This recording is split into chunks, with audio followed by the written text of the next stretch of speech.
Guadalajara, Canal 44, Radio Universidad de Guadalajara, ya tienen defensor de la audiencia. Su nombre es Gabriel Sosa Plata y hoy nos da muchísimo gusto conversar con él a través de la línea telefónica. Gabriel, ¿cómo le va? Muy buenos días. Hola Sonia, hola Belén, muy buenos días a la audiencia. Bueno, pues decirlo, ¿no? Que estarás precisamente para eso, para atender los reclamos de la audiencia y por supuesto para hacer, digamos, este vínculo entre nosotros y quienes nos favorecen con su preferencia. Cuéntale, por favor, un poquito, Gabriel, cómo fue pues este proceso, cómo te sientes y en términos generales, ¿cuál será, si me permites el término, tu chamba? Claro que sí, Sonia, Belén. Bueno, yo por principio me siento muy honrado de ser el defensor de la audiencia de este gran sistema universitario de comunicación, porque pues yo tengo una trayectoria muy ligada a la universidad, ¿no? En este caso a la UNAM, a la Universidad Autónoma Metropolitana. Mi trabajo ha estado estrechamente vinculado en este ámbito, pero al mismo tiempo por una preocupación muy importante por la calidad de los contenidos de las distintas programaciones de radio y televisión. Yo he tenido la oportunidad de ser ombudsman o defensor de la audiencia en el Instituto Mexicano de la Radio y también lo fui en Noticias MBS, que fue la primera emisora comercial que llegó a tener esta figura. Cuando se abrió la convocatoria, en este caso del sistema, hubo algunos colegas de allá de la entidad y de aquí de la Ciudad de México que me dijeron, pues, ¿por qué no te postulas? Creo que sería muy bueno después de un suceso que tuve un poquito, digamos, adverso en Canal 22, que ya no siguieron el proceso de contratación simplemente por avisarle a la audiencia que no se estaba actuando pues dentro de la Defensoría. Me dijeron, hay que probar a otro sistema, ¿no? Yo creo que es muy importante que se siga llevando a cabo esta tarea. Y fue así que participé, estuvimos en la terna varias personas y así lo decidió el Consejo. Gabriel, ¿para qué sirve un defensor de la audiencia? Y me gustaría sobre todo, hay una línea muy delgada entre a veces confundimos lo que es la libertad de expresión con el derecho a la información y el derecho a recibir información veraz, comprobada y que, bueno, pues sea de utilidad para quien decide seguir un noticiero, prender la televisión o encender el radio. Sí, fundamentalmente un defensor o defensora de las audiencias lo que busca es que se tutele los derechos de las audiencias establecidos en la Ley Federal de Telecomunicaciones y de Radiodifusión. ¿Cuáles son algunos de estos derechos incluidos en la ley?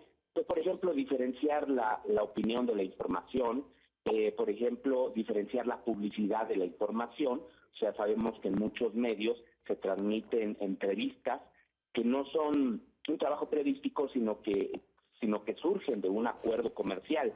Y esto no se les dice en la mayoría de las ocasiones a la audiencia. Por ejemplo, el derecho de réplica está incorporado como también un derecho de la audiencia. Los avisos parentales, es decir, el aviso a los padres de familia cuando un contenido es inapropiado para las niñas o los niños. Otro derecho de la audiencia son los cambios de programación, entre otros aspectos, ¿no? También el defensor de la audiencia lo que procura es de que se respete el código de ética que ha firmado el propio medio de comunicación y en el cual se establecen, pues ya sabemos, los principios de veracidad de la información, de los equilibrios informativos, ¿no? De que haya una cobertura lo suficientemente plural de la información. Así es de que esos son, digamos, que los principales documentos, y el ombudsman o defensor de la audiencia lo que hace es la tutela. Y esto implica, pues, de que no solo observa el contenido, sino que al mismo tiempo, cuando hay algún reclamo de la audiencia, alguna queja, alguna observación, la gestiona ante el medio de comunicación. Entonces, una vez que tomemos ya cargo formal de esta defensoría, se podrán comunicar conmigo los radioescuchas, los televidentes del sistema, y podrán presentar sus quejas. Yo las gestiono a las diferentes áreas del canal y se le dará una respuesta pertinente, ¿no? Todo con el ánimo de que se profesionalice el medio de comunicación mucho más, de que se respete la ley y todo esto con base sobre todo en un mecanismo de autorregulación. Es decir, el ombudsman, y que quede sí muy claro, no censura, ni tampoco promueve programas, ni nada de eso. Más bien, por el contrario, promueve incluso la libertad de expresión de los propios comunicadores y en este caso pues también tutela estos derechos de las audiencias. Claro. Ahora, Gabriel, precisamente, ¿cómo se podrá poner en contacto contigo la audiencia? ¿Cómo será esta interacción? Pues vamos a buscar, digo, como todavía no estamos formalmente instalados, pero la ley establece de que a través, por ejemplo, del sitio web se podrán comunicar. Vamos a hacer las gestiones para que también se tenga un buzón de voz, tengamos correo electrónico, redes sociales, es decir, que existan pues el mayor número de vías de comunicación de la audiencia para que podamos responderle.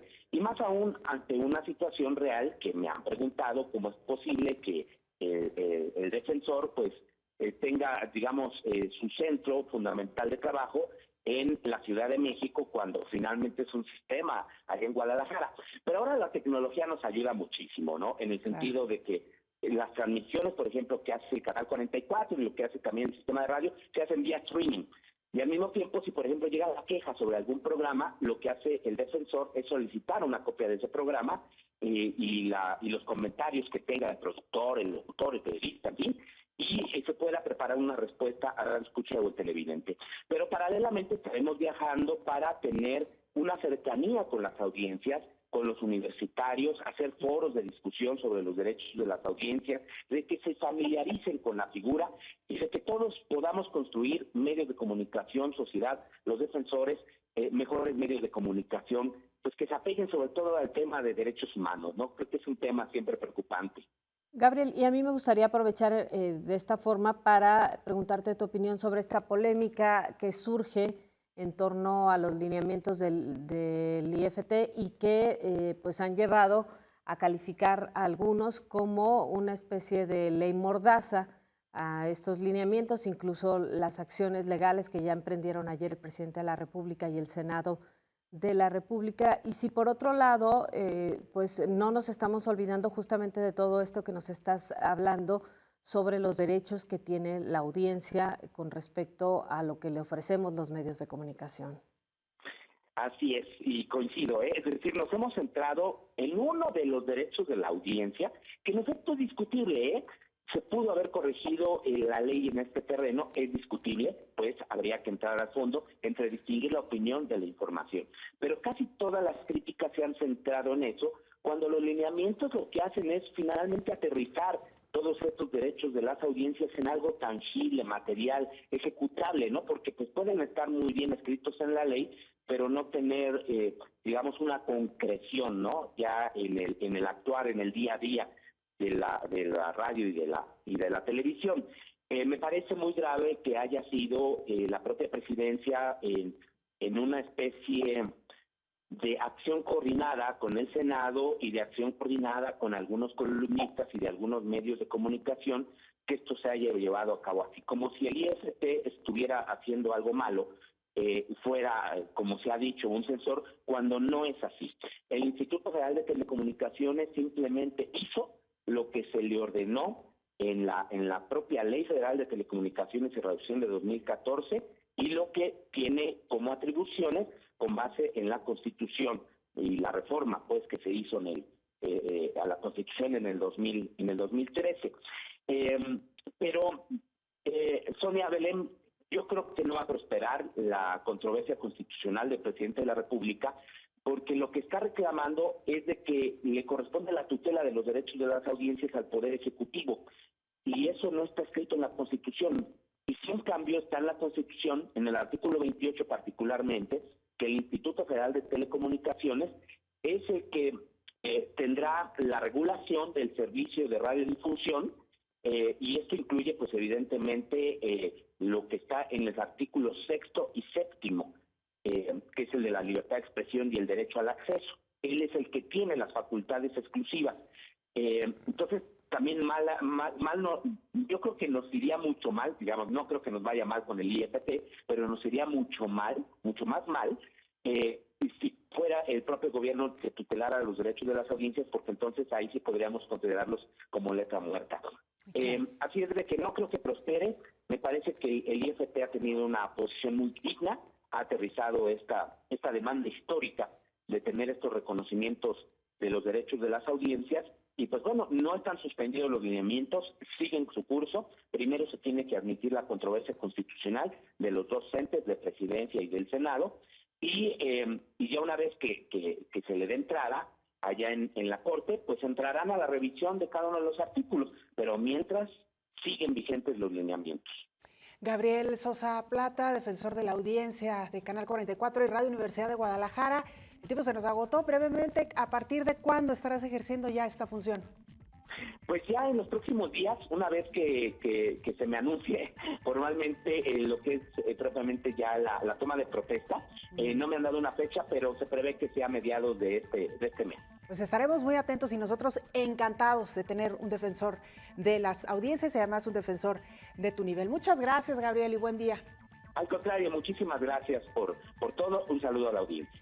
Hacemos una breve pausa, usted no se vaya, regresamos con mucha más información. La pregunta que hoy le estamos planteando es, ¿qué evaluación hace usted de los 4 primeros años de gobierno de Jorge Aristóteles Sandoval? Con esto vamos a la pausa y regresamos.